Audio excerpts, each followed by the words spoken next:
राजगोपाल जी के मर्डर के आरोप में मैं पूरे 5 सालों तक जेल में रहा। लोग तरह तरह की बातें करते हैं, पर आप सबसे अलग हैं। क्योंकि तब आद्या नहीं थी।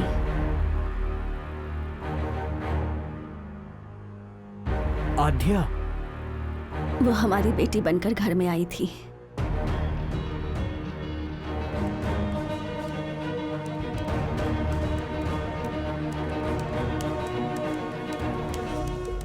हम संतुष्ट थे कि उनके हत्यारे को उसने जो किया उसकी सजा मिल गई थी, लेकिन उसके बाद आद्या हमारे पास आई और तब हमें एहसास हुआ कि हत्यारे तुम नहीं।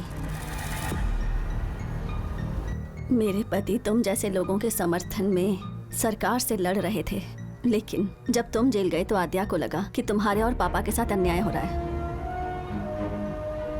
उन्हें किसने मारा और क्यों मारा, इस सवाल का जवाब आद्या आज तक ढूंढ रही है। सेक्शन 211 के तहत तुमने केस किया, उसी सेक्शन के तहत अब आद्या भी इस सवाल का जवाब ढूंढ रही है।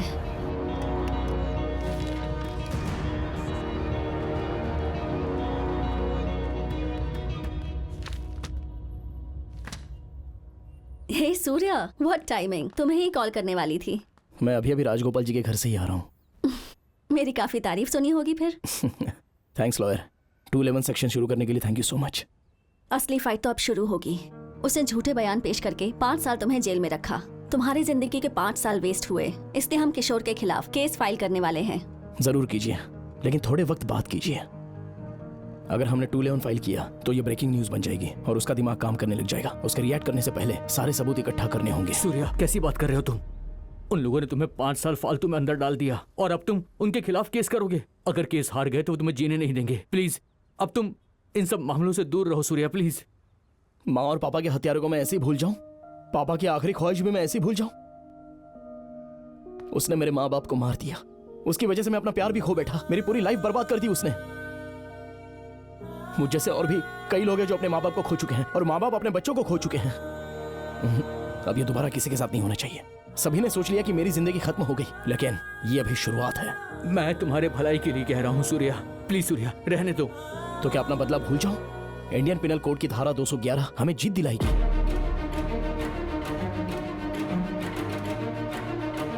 ठीक है सूर्या, जैसा तुम्हें ठीक लगे। आप बताइए लॉयर, क्या करना है? मर्डर में यूज किया गया वेपन और forensic report I can handle, पर इस केस के जो आई विटनेस चंदू हैं वो इस केस के लिए इम्पोर्टेंट हैं।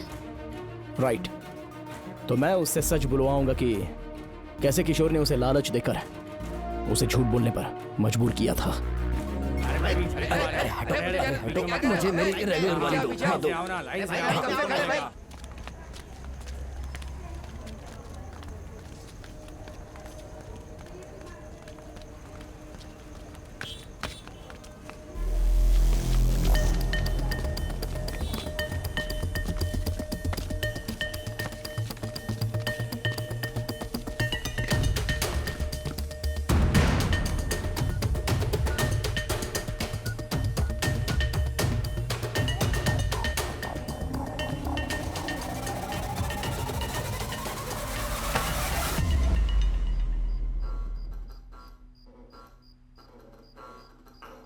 किडनैपिंग सेक्शन 363 में 7 साल के लिए अंदर जाओगे? अरे ए मच्छर, तुझे ताली मार के उड़ा दूंगा मैं। गाली गलौज मत करो। सेक्शन 323 के तहत अंदर जाओगे, मैं तुम्हें जेल भेज के रहूंगा। तेरी तो तेरा मुंह तोड़ दूंगा। रुक जाओ। अटेम्प्ट टू मर्डर सेक्शन 307 10 सालों के लिए अंदर। मेरी बात सुनो, 5 साल जेल में रहे हो, अब दोबारा मत जाओ। ये सब बेकार है, समझे? मेरी बात मान लो।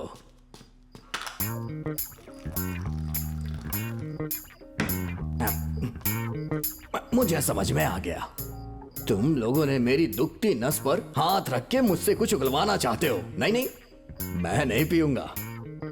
नहीं, तुम लोग चाहे कितना भी इंतजार करो, मैं नहीं पीने वाला। नहीं पीऊंगा, नहीं पीऊंगा, हाथ भी नहीं लगाऊंगा।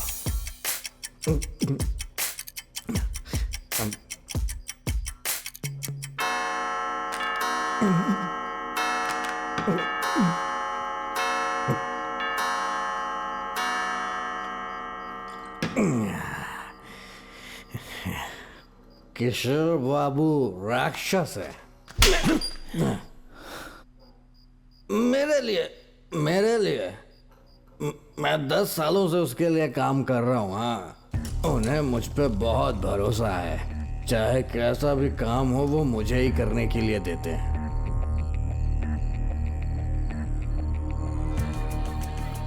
तुम्हें राजगोपाल का मर्डर करना है।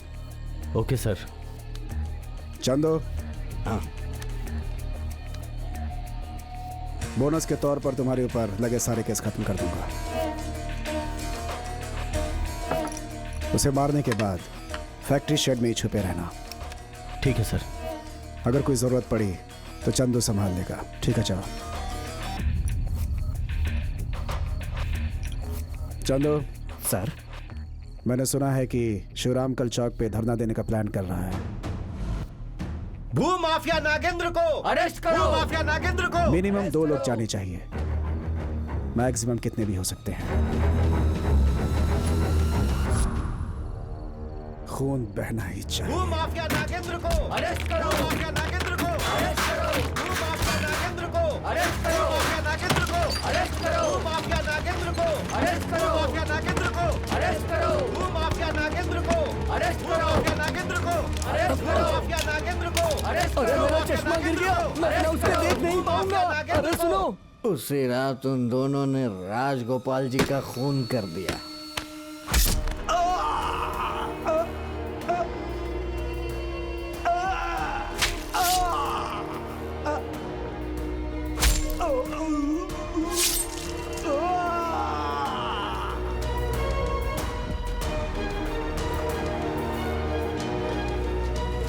सुनो, ये रहा तुम्हारा खाना और ये रही तुम्हारी दारू। ठीक है भाई। चलो मजे करो।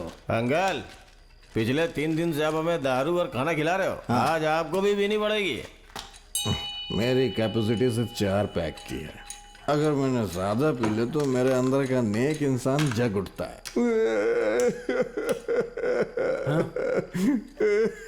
क्या हुआ अंकल, आप रो क्यों रहे? तुम दोनों बहुत भले इंसान हो। किशोर भाई ने तुम लोग को बलि का बकरा बना दिया है। अब तुम दोनों हलाल होने वाले हो भाई। ऐसा किसने कहा अंकल? सुनो, तुमने किसी साधारण आदमी को नहीं मारा है। उसके चक्कर में किशोर तुम्हें मार देगा और केस क्लोज हो जाएगा। और इसीलिए मर्डर में यूज हुआ वेपन तुमसे ले लिया। समझ में आ रहा है तुम्हें कुछ? अब तुम दोनों को वो मार देंगे, तुम्हें कोई नहीं बचा सकता है। देखना, तुम लोग मर जाओगे।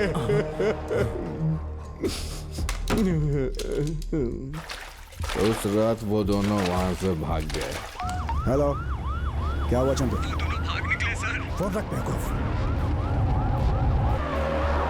किशोर का प्लान फ्लॉप हो चुका था। बड़े ऑफिसर्स लगातार उस पर कमिश्नर प्रेशर साहब बना का फोन है रहे। सर। जल्दी करो और केस सॉल्व करो। फिर उसने तुम्हें बलि का बकरा बना के जेल भेज दिया। उसने बड़ी मेहनत की, फिर उसे कृष्ण और सुरेश मिल गए। उनको मारने के बाद उनकी लाश को जला दिया। मुझे बस इतना ही पता है, सच कह रहा हूं मैं।